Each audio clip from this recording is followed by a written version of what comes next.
Well, hello there, boys and girls. How's everybody doing today? See, I told you I'd make it back.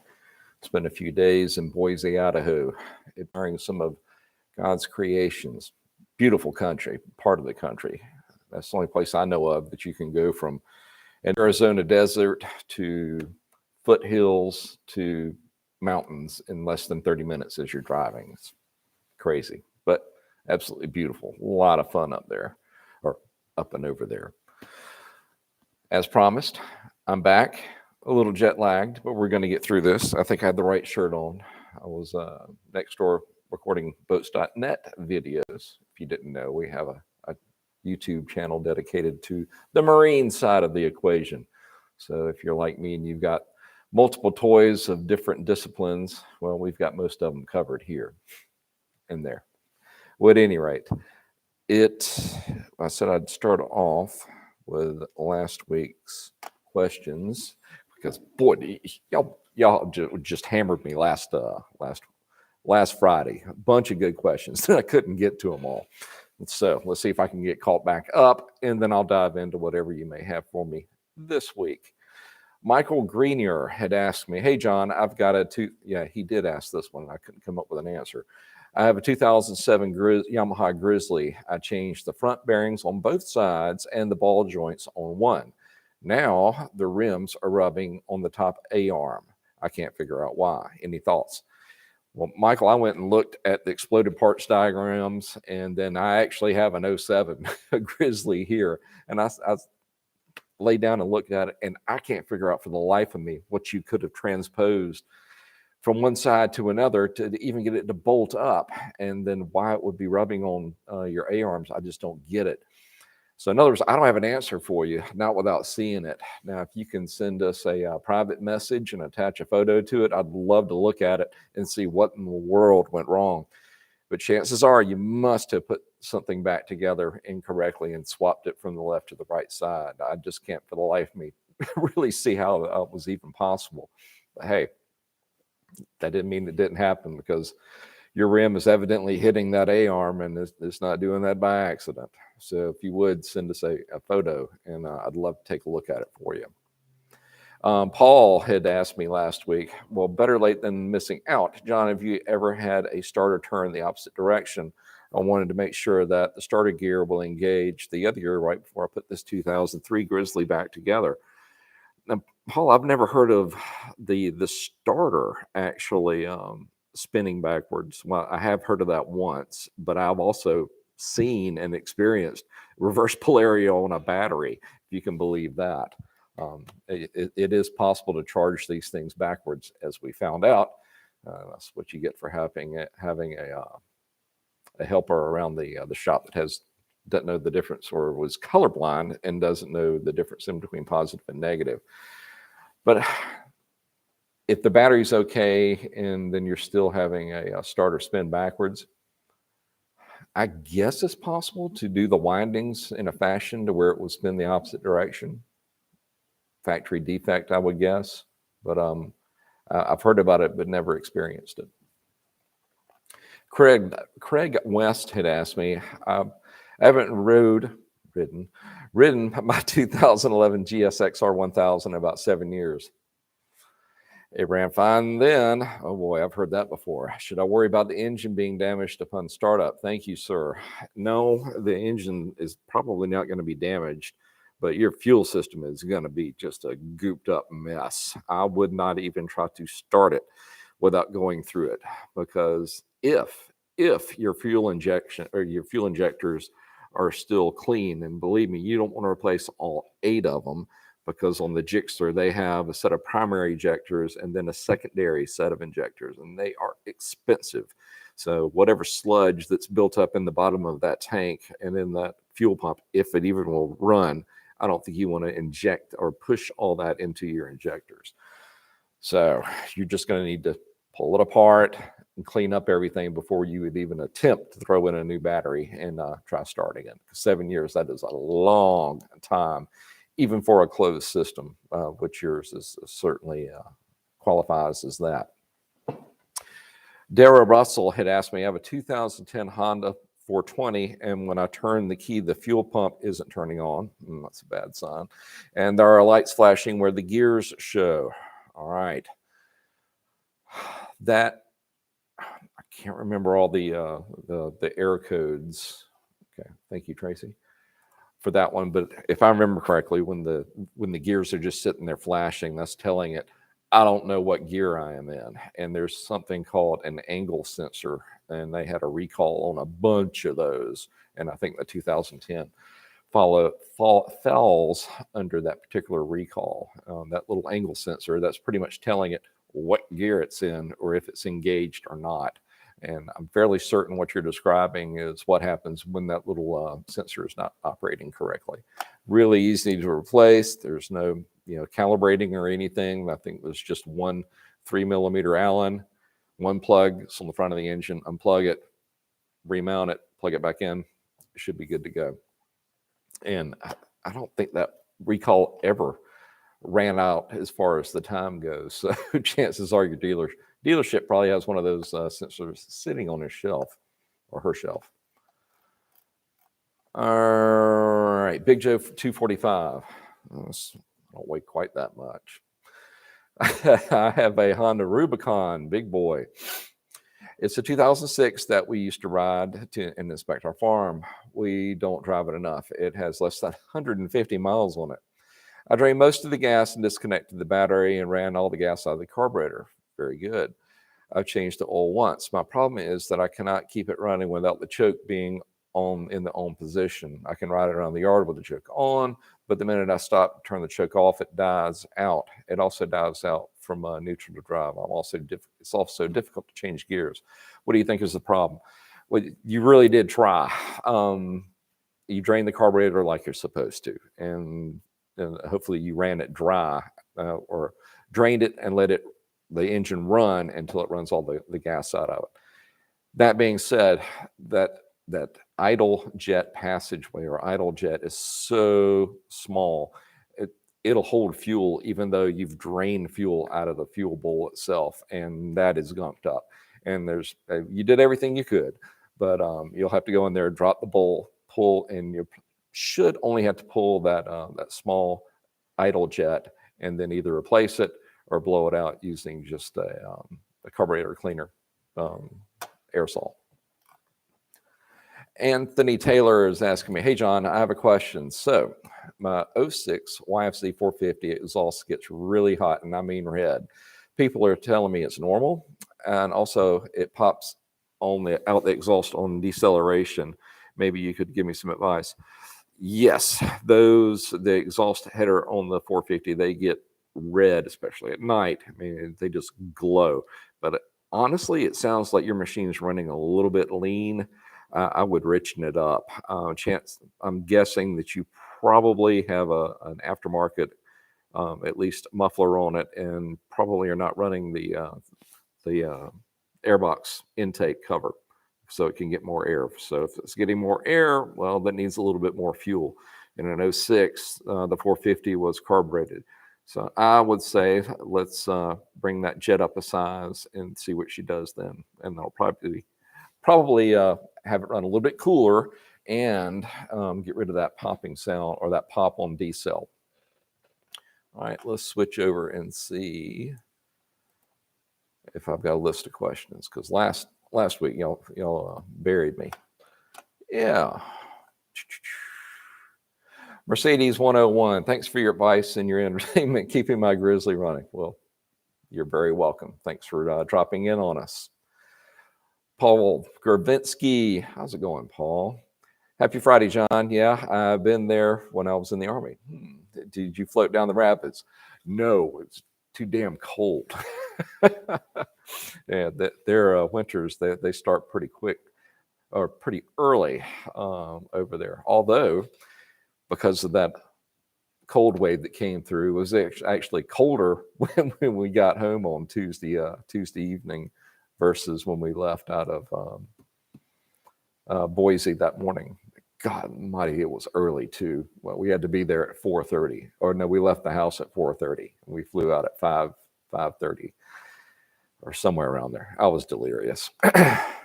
But y'all didn't come here to talk about that, did you? All right, AirPod. Hey, I was wondering if you could help me out with a question. Well, fire away, AirPod. What do you got?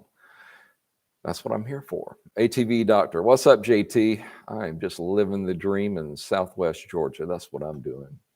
Steph, how can I sell a clean title 08 R1 for? How much can I sell an 08 for? 08 R1 for? With today's market, it is insane. You could easily sell it at what a retail or a dealership would retail it for. So I'm not sure if the like Kelly Blue Book and Trader Online, if they've adjusted for this crazy season that we're in for the last year and a half, almost 2 years. Am I going to put a number on it? No, but I would definitely take whatever retail price they put on it, and then I'd probably put another 10% and see where that gets you. Kelly Blue Book. Say that 3 times real fast, is usually the most accurate, or that's the one that I would always run to at the dealership level to find out what rough trade was, because that's all we would give. Hats off to Eddie Koneski. Taught me everything I know about unit sales, which ain't much on my end. Yeah, he was the master at that. Paul's asking me, where did he get the parts from? You talking about on that Grizzly 700? I don't know. That was a question left over, and he did not elaborate on that. But I can't imagine what could have gone that wrong with just one ball joint and 2 bearings. But hey, do you know something I don't know, Paul? Let's hear it. Oh, now I've lost my point. Okay. Jesus David Garcia Navarro. What is your favorite sports quad? I'm a little bit partial to the YFC 450R, but it has to be the 09 or newer, because it needs to be, in my opinion, fuel injected instead of carbureted. But do I ride one anymore? No. They say with age comes the cage, and I'm okay with that. So my favorite, now you're probably going to ask me, what's my favorite side-by-side? Eventually that one when I finish. And what is that one? It started off life as a 2016 YXZ1000R. But when we're done with it, it's going to be updated to pretty much 2019 specs, and it will be a turbo once my editor gets back next week and we finish putting that engine together. Yeah, because we went through and dropped the compression ratio. We get it built up, get it mounted up, and then I'm going to install the turbo system, which will be my first. So I'm looking forward to that. It's nice to do something different for a change. AirPod. Okay. My belt got shredded on my Maverick 1000R. I just put a belt on, and now when I put it into gear, it just shuts off. Okay. I'm not super sure on the Maverick, but I know on the Polarises, they have a safety switch, so to speak, inside of the housing. So when the belt explodes, it actually hits that switch, and I believe it won't let it start, or makes it just start and then just idle. So chances are that's what's happened with yours. If your belt actually disintegrated, it probably triggered some type of safety mechanism inside the housing itself. So let's pull that housing back off and see if you can find that switch. Now, I know on the Polaris, it is literally just a toggle switch, and you just flip it back into position. That may be the case on the Maverick, but I'm not 100% sure. But chances are that is what's going on. Gabriel Montiel, hello from Costa Rica. Hello, Gabriel. Thanks for joining us today. Paul Gravinsky, is it the correct part? In AirPod, yes. Okay. Paul Gravinsky, it wasn't the starter, John. It was the one-way bearing that was the issue. The service manual doesn't show a good photo to make sure what you can see Allen bolts threads protrude. Even though the through the bearing after I had seen it, then I did remember that I was able to see those threads. She purrs like a kitten with no noise at all. Really? If you're telling me it, I believe it, but okay. Tim Barnhill, is it possible to press off a CV joint off shaft? I have a Razor 900 and I can't get them off. I haven't had to on any of the razors that I've worked on, but certainly I can understand. Sometimes you will have to press those out.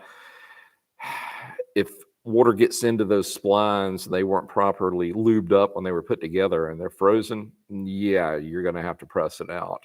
Now, does Polaris make a tool to do that I'm aware of? No. But what have I used on that before? I believe it was a Yamaha tool. I don't have it here. It's in the room next door.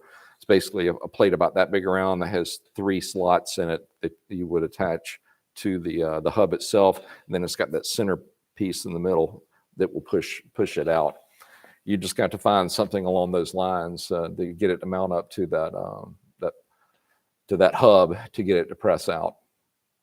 Short of that, you may have to pull the whole assembly off and then have it pressed out. And when I say the whole assembly, I'm talking about the not the control arms, but the hub itself, and just pull the shaft out of the differential and then press it out. Oh, Glenn Rawson, I'm still waiting on that Honda Rancher coolant flush video. Well, Glenn, we're probably getting closer to that than you realize, because the powers that be, our director of Dragons, Chelsea, has requested that we go back and do a top end job on one of our previous units, which I still know the owner. So it's a 2012 TRX 420. And I'm quite certain it's never been flushed out. So how about I do a coolant flush before we pull the top end down? A little bit wasteful, I know, but hey, we'll do a 2-for-1 as far as, getting 2 videos at once, which we're known to do. So that could be coming. That could be coming. Wes Bickers, hey John, I'm a big fan of your videos. Thank you. I have been, whoops, you're trying to run away on me. I've been rebuilding a 2012 CR F450R via instructions for your videos for the 2005. I was wondering, since this bike was in pieces when I got it.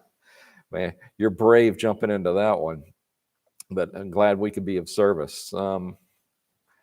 The process is similar enough in between the 2 machines where you can follow along, even though it's 9 years older, 8 years older than yours. But I wouldn't trust any of my torque values except those little small like engine case bolts you could probably go with. But as far as any of your major components, definitely want to get those torqued to whatever spec that particular year model has.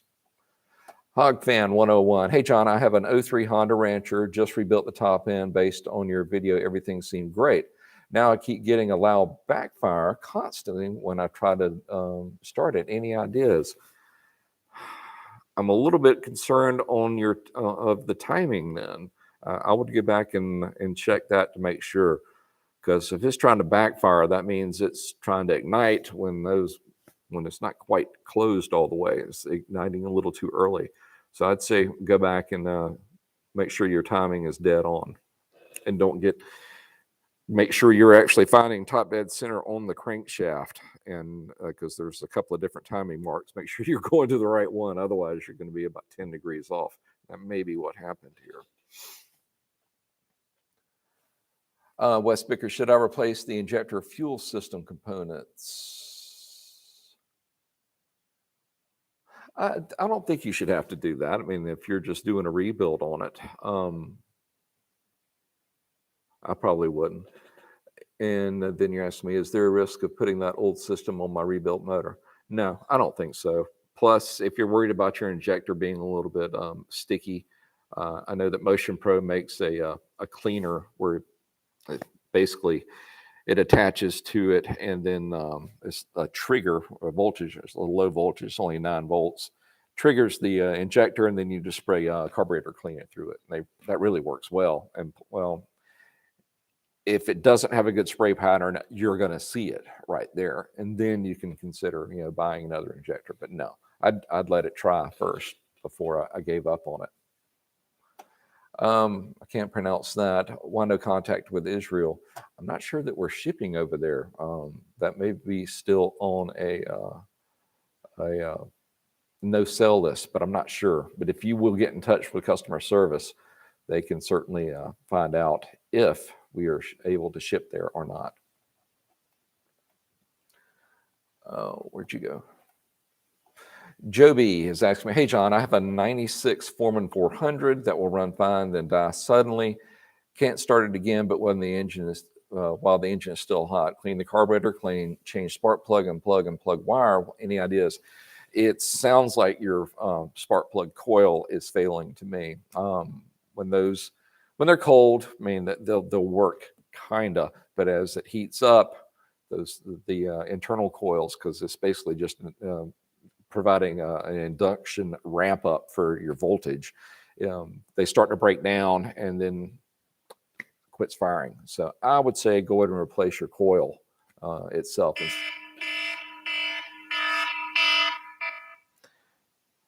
Hey, Martin, I'm actually doing my live right now. Can I call you back in just a minute?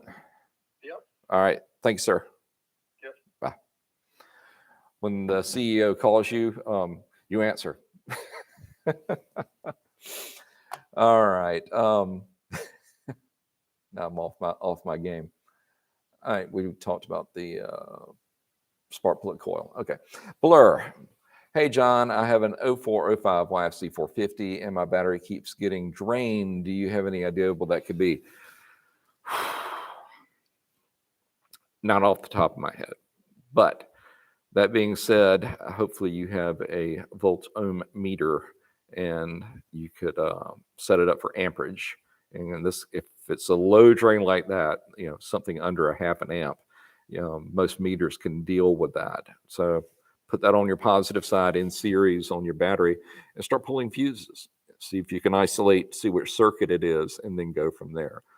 Now, which circuit's having the problem? Well, that's going to tell you. But on the 450, there's not that many. I think it only has 4 fuses, if memory serves. But that's how you run that down to at least get to the circuit to see what's going wrong. Tim came back. Paul came back. Glenn Rawson. Awesome. Thank you.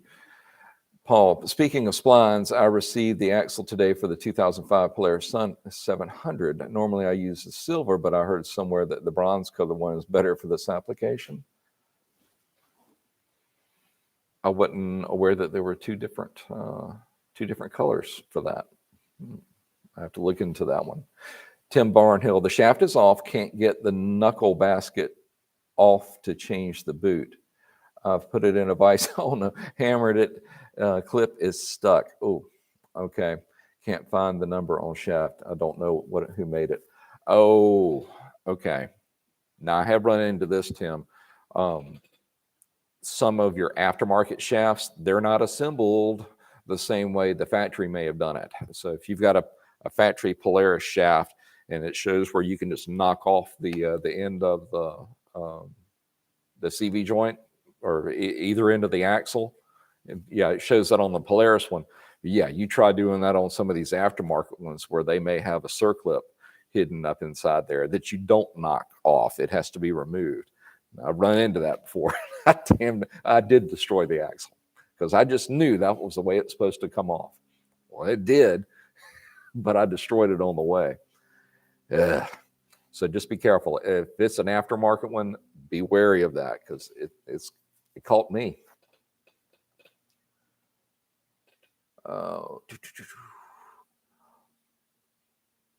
Wes Bickers, the service manual has all the specs. I'm just unsure if I can reuse the injector system. Oh yeah, don't be concerned about that. Like I said, clean out that injector and then roll with it. Hog Fan 101. Thank you, John. Well, you're welcome. AirPod came back.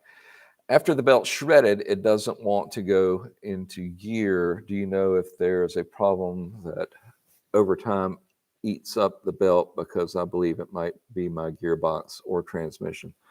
All right, now we're getting into a different different area. Can a gearbox damage your belt? Yep. Because if it's having to work overly hard because there's an issue going on inside the gearbox, well, sure. I mean, it's designed to deal with X amount of torque and resistance. And if it's having to work harder than it should because there's a problem in the gearbox, well, then sure, you're gonna shred it up earlier. So I think you just answered your own question. It sounds like you're going to have to open it up and take a peek. Before you open it up, drain it out and let's see what the fluid looks like. If it's shiny, well, that's not a good sign. So let us know what you find. Wes Beckers, you're the best. Thank you for all your help. Check out that tool and method out. Sure, no problem. Glad we could help. Hey, TV Router, can you make a video showing how to change the spark plug? Oh, sure. Which year, make, and model? Why not? Low-end gamer, are SS dirt bikes a good brand if you're on a budget? I'm not familiar with SSR, but hey, I don't mind taking a peek and giving you my opinion next week. How's that? Hank, if you would make a note of that one, and I'll look at it next week. Joey, thank you for your help. John, much appreciated. Well, you're very welcome, Joey. My Innova motorcycle. I am a happy customer from Israel. The shipment always arrives well packaged. Shipping time by regular mail is about 3 weeks. Well, there you go. We are shipping to Israel then. Blur, thank you for the help. I really appreciate it. Well, you are welcome. ATV Rider, can I move my key switch to another spot on my Yamaha 350 Bruin? I don't like it where it is. It's on the handlebars. Yeah, it's dead center, isn't it? Yeah, sure. If you want to extend the wires and put it somewhere else, it won't care. It's just making a connection in there, and there's the resistance values aren't going to change that much just by moving it or extending the wire from one place to another. X Ajuan. Hey, John, I sent that video to y'all on Facebook. Hopefully you can take a look at it and tell me what's wrong with it. I'm thinking it's the C's motor, but I'm not sure. Be glad to. Hank, if you would forward that over to me so I can take a look at it. Christian Mahaja. Hey, if it wasn't for you guys, I would be lost when it comes to working on my foreman. Thank you so much. Listen, you're very welcome. All right, guys. Man, that timed out well. I actually caught up with you at the right time. It's about 3:28 by my clock. Well, listen, guys, I've got to call the CEO back and see what's up with Senior Martin. And God willing, we will be here next Friday at 3, and we'll do it again. Listen, I just want to say thanks for everybody swinging by, giving us some good questions, spending a little time with us, and shopping here with us at Partzilla. And we are truly appreciative and thankful to every one of our customers, and especially me, because it makes all of this stuff possible. And I love doing it. Well, listen, guys, everybody have a great weekend, a great week, and God willing, we will see you this coming Friday at 3. You take care.